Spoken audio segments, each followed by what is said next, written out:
Olá, hoje nós vamos falar sobre hierarquia e autoridade, na nossa aula do dia 8/6. Nosso autor, a gente continua utilizando Cavenato e refere-se ao capítulo 6. Hierarquia. O que significa hierarquia? Vocês já pensaram nessa palavra? E se não houvesse hierarquia nas organizações? Seria um caos, anarquia, desordem? Vocês já pensaram sobre isso? Como deve ser a hierarquia nas organizações? Como manter-se vivo no mundo empresarial hoje em dia? Principalmente no momento que nós estamos vivendo hoje. Atualmente, não há quem não conheça e utilize serviços como Wikipedia, Easy, Uber, Netflix e outros tantos que estão surgindo. Mas o que faz essa nova forma de estrutura ter tanto sucesso? Como as empresas podem se preparar para mudar ou enfrentar esse tipo de concorrência? Nós vamos tentar responder essas questões que nos indagam dentro desse conceito de hierarquia e autoridade. Bom, jovens das gerações Y e Z são capazes de abrir mão do sucesso corporativo, mas não aceitam condições trabalhistas que não os satisfaçam e não gostam de hierarquia nas organizações que sejam formais.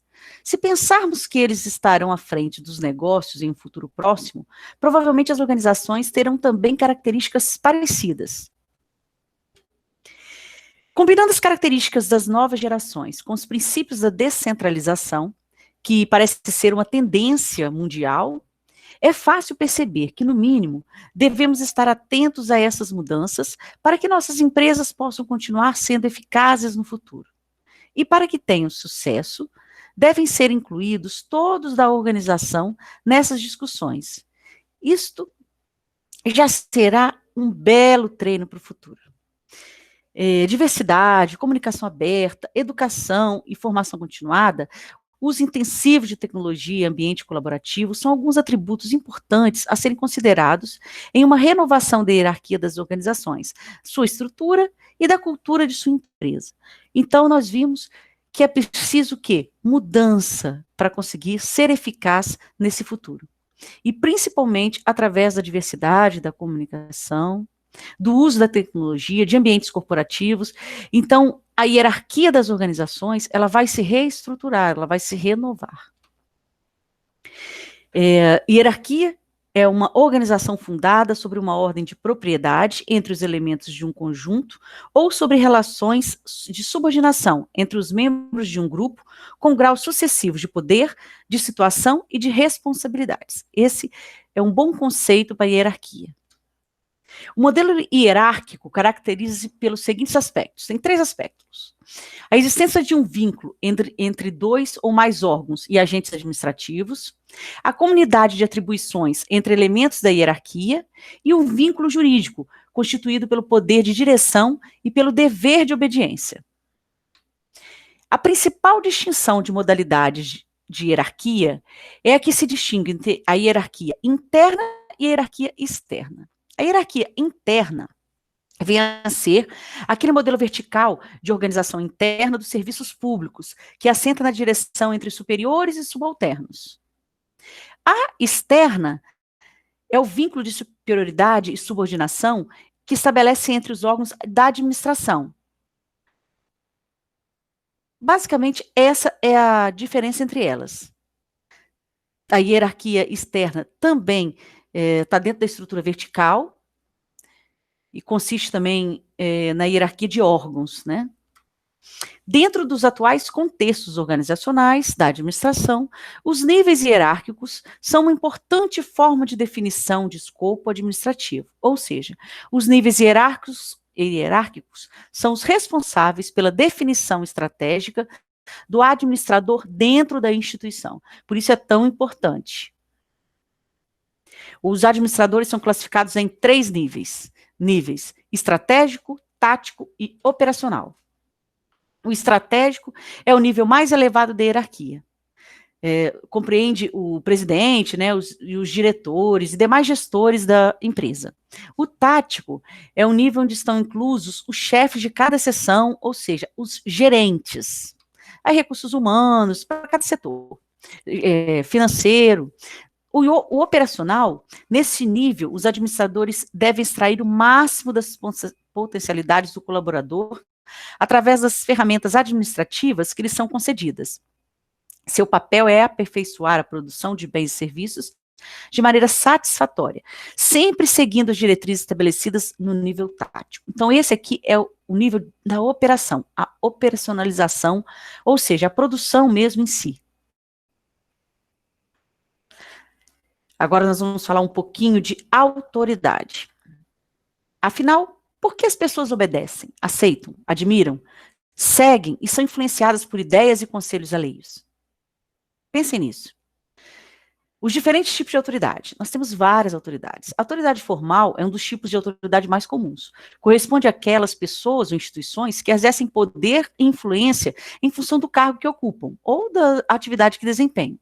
Sua eficácia depende basicamente da sua capacidade de impor castigos e recompensas. Essa é a forma da autoridade mais básica. É imposta e não escolhida, ou necessariamente reconhecida livremente. Precisamente por isso, também é um dos tipos de autoridade com maior potencial de conflito. Por ser imposta, pode gerar uma falta de reconhecimento real. Mas é a mais antiga, mais que chama de tradicional. Agora, em relação a esse mundo do marketing, os estudos de Stalin, ele vai distinguir vários tipos de autoridade. Então, muito importante a gente ressaltar e compreender essas formas de conquista de posições, para você entender também essa relação da autoridade, porque no mundo do marketing a autoridade ela deve ser merecida, mas nós sabemos que tem vários tipos de autoridades. E é isso que nós vamos falar agora. Nós vamos mostrar basicamente 18 tipos de autoridade. A autoridade acadêmica. Apesar do nome, a autoridade acadêmica não é apenas concedida pelos professores, é também um respeito à questão teórica, à inteligência do indivíduo. A autoridade carismática, muito comum, é a que mais se aproxima da definição do líder no ambiente corporativo. É aquela pessoa que estimula os demais membros do grupo a atingir o máximo do seu potencial. A autoridade de fundador, como o próprio nome diz, né, essa autoridade ela ocorre quando alguém é criador de uma ideia. O fundador de uma empresa, por exemplo, que adquire autoridade imediata, ou porque ele inventou alguma coisa, então ele é o fundador. Autoridade legal governamental. Esse tipo de autoridade institucional e regulamentada por meio da legislação, ou de outra maneira, representa o uso de uma posição para executar a autoridade. Essa autoridade não é conquistada, não é sequer válida. É apenas um status que faz com que a pessoa sinta-se em posição de prestígio perante as outras. Esse tipo de autoridade, ela é concedida a um juiz, um policial. Autoridade organizacional. A autoridade organizacional é aquela, aquela indicada a um indivíduo por um tempo geralmente limitado. Vou explicar isso melhor. Você tem uma autoridade naquele momento porque você está em um setor da empresa, então você é o líder daquela equipe. Só que ele é super instável, esse tipo de autoridade, porque em algum momento você está chefiando esse projeto e o outro você não está. Então, ele causa realmente instabilidade. E também é transferível, porque a hora você está no setor, pode ser transferido para outro. Autoridade de proprietário. Esse, como o próprio nome diz, né, é propriedade, ou seja, ele é dono da organização. E diferencia do fundador, pois sua autoridade é transmitida pelo poder e não pela capacidade intelectual de criação, como é no caso do fundador. Autoridade punitiva, por exemplo, um juiz de futebol tem essa autoridade punitiva, ele pode punir, ele tem como exercer naquele momento essa autoridade. Autoridade racional e legal, também conhecida como autoridade burocrática. Ela é baseada na racionalidade, ou seja, o seu presidente, o seu governador vão se encaixar nessa categoria, afinal de contas, ele foi eleito. Então, é uma autoridade racional legal. Autoridade de relacionamento. Em grandes empresas, a autoridade de relacionamento é muito comum. Isso porque suas ações impactam direto ou indiretamente a todas as outras pessoas do grupo. Essa relação implica em ouvir, respeitar as ideias alheias, auxiliar mutuamente os colegas e agir como um acordo social não oficial. No mundo corporativo, esse tipo de autoridade, ele se faz necessário e é eficaz. Principalmente porque ele busca um objetivo comum. E principalmente a partir do momento do que nós estamos vivendo hoje. Autoridade de resultados. Como autoridade de resultados é a conquista por meio de um ou sucessivos sucessos. A pessoa se destaca sempre. Então, as pessoas passam a confiar na autoridade desse indivíduo. Autoridade adorada. É um tipo de autoridade que ela é adquirida dependendo do comportamento desse indivíduo em relação aos outros, né? Ela é conquistada pela empatia, carinho, afinidade ou amor, por exemplo, gera prestígio, né? Um tipo de autoridade. Autoridade de recompensa. Tem em mãos o poder para recompensar os indivíduos de acordo com suas performances. Ou seja, se ele se deu bem, ele vai ser recompensado. O professor concede presentes ou benefícios aos alunos. O mesmo é válido para os pais e parentes, né? Dá uma recompensa para o filho. É bem comum esse tipo de autoridade. Autoridade espiritual. Esse tipo de autoridade geralmente é atribuída aos membros oficiais de igrejas, bispos, pastores, papas. Autoridade de tempo. Esse tipo de autoridade é concedida pelo tempo de empenho em uma determinada causa. Pode ser uma luta partidária, religiosa, solidária. Autoridade tradicional. É a mais comum, é aquela que alguém, pela tradição, cultura e costumes, acaba tendo essa autoridade. Quando alguém diz que algo deve permanecer da maneira atual, porque sempre foi assim. Ou seja, está ligada ao tradicional. A sociedade patriarcal, por exemplo, é um exemplo. Autoridade de voto. Quando alguém tem autonomia de escolha para representar um grupo de indivíduos, tem autoridade de voto. Isso é comum em algumas empresas de ações, por exemplo, que tem um diretor que toma as decisões pelos outros. Os múltiplos tipos de autoridades nos ensina a lidar, né, uma lição para lidar com essa sociedade. Na esfera digital, no entanto, há algo em comum. O patamar de confiança não pode ser herdado ou imposto, mas adquirido por meio de ação que estimula o relacionamento e a repartição de conhecimento. Então, esses tipos de autoridade, quando a gente pensa, né, numa organização moderna, é muito difícil você impor essa autoridade. Por quê? Porque é a partir da colaboração. Uma pessoa depende da outra.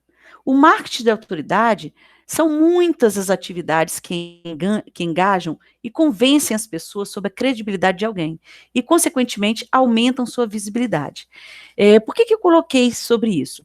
Porque existe um marketing de autoridade. As pessoas trabalham para que esses indivíduos dentro de uma empresa consigam demonstrar essa autoridade. Às vezes a pessoa é tímida, mas com o trabalho ela consegue ter mais visibilidade e acaba ganhando um reconhecimento. A gente pode pensar nos meios de comunicação, como o LinkedIn, o próprio YouTube, o Facebook, o Instagram. Tudo isso trabalha a imagem e, da mesma forma, pode trabalhar a imagem também da empresa, trabalha também a imagem do indivíduo e pode relacionar ele a essa capacidade de liderança. Isso é super importante e é o que as pessoas têm buscado. Bom, o intuito dessa aula, vou voltar aqui nas primeiras questões, é exatamente ter a capacidade de responder a essas questões. Eu vou voltar aqui, ó. Como deve ser a hierarquia das organizações? Então, a gente vai ter, nós sabemos os tipos de hierarquia, e vamos pensar como é que como é que a hierarquia deve funcionar nas organizações no momento atual. É isso que eu gostaria que vocês pensassem. E como essa empresa pode se manter viva hoje em dia, diante dessas mudanças, quando ela se depara com essas mudanças. E pensando em todos esses serviços que nós usamos o tempo todo, né? De que forma essa estrutura tem tanto sucesso, faz tanto sucesso? E como as empresas podem se preparar para mudar ou enfrentar esse tipo de concorrência? Que hoje é muito difícil, né? A gente está vendo quais são as empresas que mais crescem, que mais se sobressaem. Então, é um momento de mudança, sim. Eu acho que a gente precisa pensar nisso e, como administradores, essa vai ser a nossa função, né? Pensar numa forma, encontrar uma forma de se manter vivo, né? Da empresa se manter viva hoje em dia. Não é fácil. Não temos também respostas, mas é só através do estudo, da busca do conhecimento, que a gente consegue se aproximar a uma resposta e consegue conviver bem, né? Se preparar bem para o mercado que nos espera. Eu vou dar uma boa noite para todos. Até a próxima semana.